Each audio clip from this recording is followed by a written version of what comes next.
шивэслүүдийг сонгох болсон бэ? За ерөнхийдөө одоо Таиланд, Япон гэл олон орнод өөрсдөө үндэсний шивэстэй байдаг.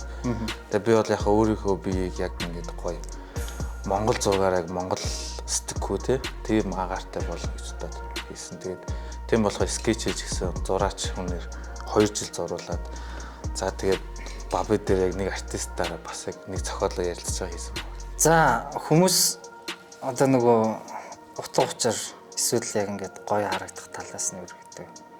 Аль талаас нь харж илэгдэж. Чиний хувьд ер нь тэр талаас нь жоохон дэлгэрүүлээд тэрүүлээ гэж үзсэн. Чи надад бас яг аль-алийг угаасаа бодсон тий.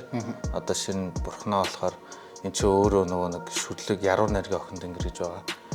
За тэнгууд өөрөө эн чинь өөр урлагийн бурхан болохоор амьдрал өөрөө бас урлаг гэж би хүлээж авдаг. Хүн өөрийнхөө дүр төрх өөрийнхөө амьдралынхаа эзэн байгаасаа гэсэн утгатай. Одоо гарных бол шинэ энэ бар бол хүч чадал луу бол одоо амар амгалан цагаан арслан болохоор ариун ландин байлээ. Тэгээ хангард маань оюун ухааны бэлгэж байгаа. Үний тал дээр ингээд хэр санагдсан юм. Бодж ирснаас ч ингээд дээшээ санагдсан уу эсвэл зүгээр аюу боломж юм байсан уу? Тэр тал дээр явж үзсэн.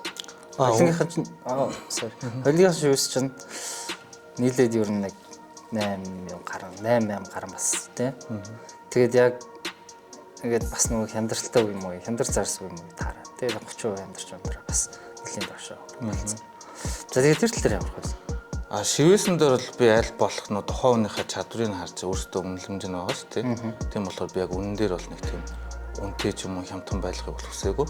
Тухайн хүний хөдөлмөр нь угаасаа өөрийнх нь оюун ухаан бүгдийг ингээд шингээж хийж байгаа болохоор яг л болж исэн надад тий. Яг тэр хүн өөрөө хоёулаа ярилцаал хийсэн болохоор надад. Тэгээд дээрс нь чинь энэ насан туршийн гоё болохоор тэндээ нэг бас яг нэг доошлуулж гэж боддог боломжийн. За ингээд 9 сард эхэлсэн шивээс маань ингээд за 25 он гаргаад ингээд яг дуусч таарлаа.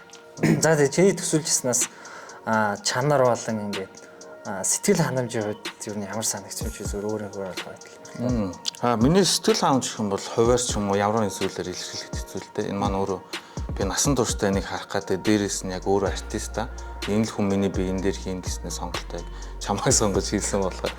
Тэгээ дээрээс нь одоо яг энэ зураг одоо үндсэн зураачаар гаргасан ч гэсэн одоо энэ бүх холболтын хий угалц эдгээр чинь бүгдэн энэ артистийн өөрийнх нь одоо туршлага байна тий. Авьяас чадвар энэ бүгдийг бас бодож уур ухаанаа шингээж гэнэ чинь бас аягүй хэцүү.